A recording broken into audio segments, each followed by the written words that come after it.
प्यारे बच्चों, आज जो कहानी मैं आपको सुनाने जा रही हूँ वो कहानी है माँ के जादुई 2 ड्रेस की। आशा करती हूँ आप आखिर तक हमारी कहानी सुनकर हमें कमेंट करके जरूर बताएंगे कि हमारी कहानी आपको कैसी लगी, ताकि हम आपको इसी तरह की नई नई इंटरेस्टिंग कहानियाँ सुनाते रहें। बहुत समय पहले की बात है, किशनपुर गाँव में आरती अपनी माँ विमला के साथ रहती थी।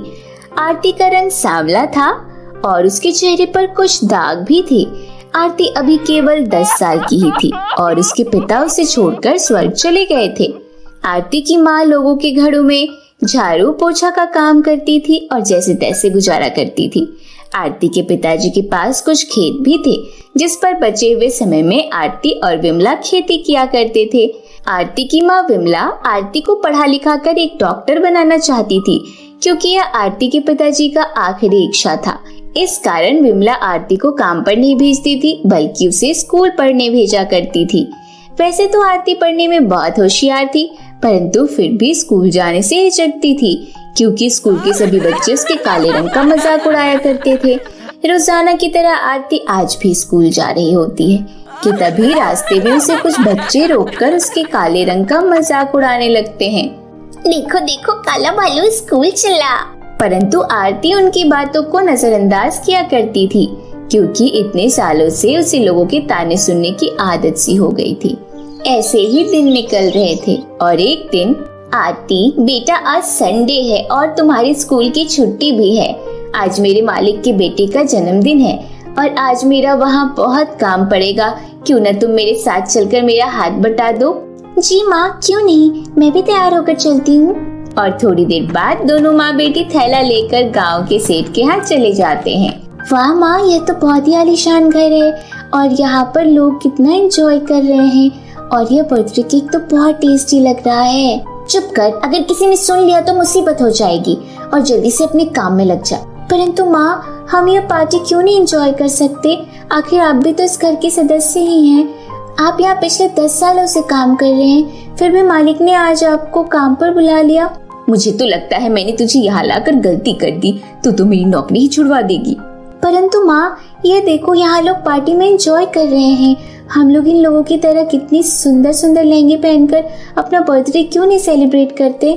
बिटिया, अभी तुम नहीं समझ पाओगी। अभी तुम छोटी हो और यह बड़े लोग हैं, हम इनकी बराबरी नहीं कर सकते। क्यों माँ, हम भी इंसान हैं, यह भी इंसान है। हमारे भी 2 हाथ पैर हैं, इनके भी 2 हाथ पैर हैं, तो हम लोग इन लोगों की तरह क्यों नहीं खुश रह सकते? आरती इतना बोल ही रही होती है कि उसकी माँ हाथ पकड़ के उसे पार्टी से बाहर कर देती है और उसे झाड़ू पोछा लगाने के लिए कहती है। आरती उदास होकर झाड़ू पोछा लगाने लगती है और थोड़ी देर बाद पार्टी खत्म हो जाती है। आरती सेठ की बेटी के कमरे में झाड़ू पोछा कर रही होती है कि तभी उसकी नजर सेठ की बेटी के कपड़े पर चली जाती है। वहाँ उसके बेड पर तरह तरह के लहंगे रखे हुए थे और कई तरह के नेकलेस भी रखे हुए थे। सुंदर सुंदर लहंगे देखते ही आरती का दिल तो लहंगों पर आ जाता है, परंतु वह कुछ नहीं कर सकती थी। वह साफ सफाई पूरा करके ड्राइंग रूम में चली जाती है। इस तरह पार्टी खत्म होने के बाद विमला और आरती मिलकर पार्टी की पूरी सफाई कर देते हैं और लौटकर अपने घर आ जाते हैं। थोड़ी देर बाद विमला आरती के कमरे में जाती है और कहती है, ये लो मेरी प्यारी बेटी, मैंने तुम्हारे लिए आज तुम्हारा फेवरेट डिश बनाया है। आज तुम पूरा दिन काम करके थक गई होगी, अब जल्दी से खाना फिनिश कर लो। नहीं, वह मुझे भूख नहीं है, आप यह खाना वापस ले जाओ। क्यों मेरी प्यारी बेटी, तुम मुझसे अभी तक नाराज है क्या? वह तुझे मैंने सेठ के घर पर ज्यादा ही डांट दिया क्या? अच्छा चलो बाबा, मुझे माफ कर दो, मैं आगे से तुम्हें कुछ नहीं बोलूंगी। माँ, आप मुझसे माफी मत मांगो, आप मुझसे बड़ी हैं, परंतु मैं आपसे जब तक नाराज रहूंगी तब तक आप मुझे एक सुंदर सा ड्रेस नहीं दिला देती। विमला अपनी बिटिया की यह जिद सुनकर बहुत उदास हो जाती है, क्योंकि वह इतने पैसे नहीं कमा पाते थे जिससे कि वह एक सुंदर सा ड्रेस ला सके। प्यारी बेटी, मेरी बात मानो, हम वह महंगा ड्रेस नहीं ले सकते। तुम तो जानते ही हो, तुम्हारी माँ लोगों के घरों में झाड़ू पोछा करके जैसे तैसे तुम्हारे स्कूल की फीस भर रही है, परंतु फिर भी मैं तुम्हें प्रॉमिस करती हूँ, तुम्हारे अगले जन्मदिन पर मैं तुम्हें एक सुंदर सा गाउन दिलवाऊंगी। आरती अपनी माँ की बात मानकर खाना खा लेती है।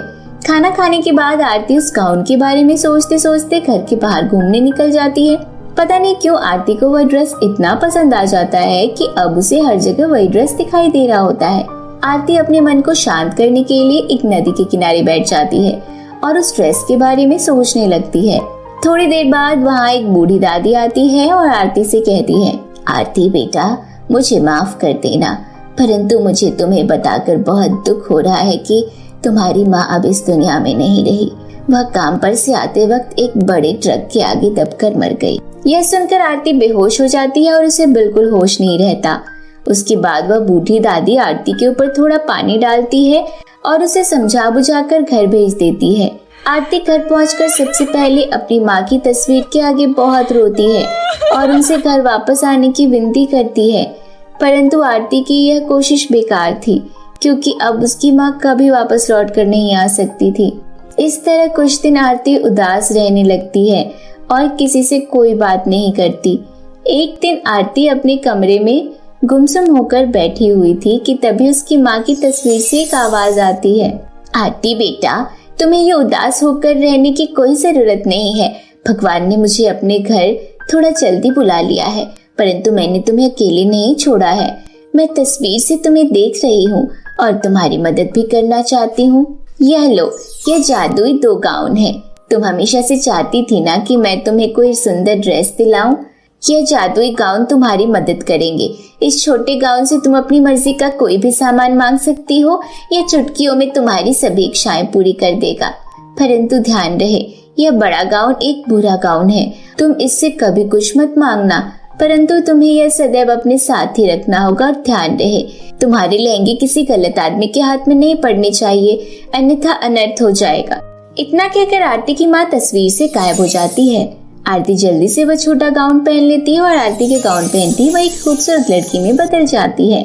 यह सब देख आरती को गाउन के जादुई होने पर विश्वास हो जाता है। आज आरती बहुत खुश होती है और गांव के बच्चों से मिलने के लिए बाहर खेलने निकल जाती है। यह देखो मेरा नया सुंदर गाउन, और अब मैं पहले की तरह गरीब नहीं रही। आज मेरी स्वर्गवासी माँ का जन्मदिन है और मैंने उनका जन्मदिन मनाने का फैसला किया है। आप सभी शाम को मेरे घर जन्मदिन पर आना।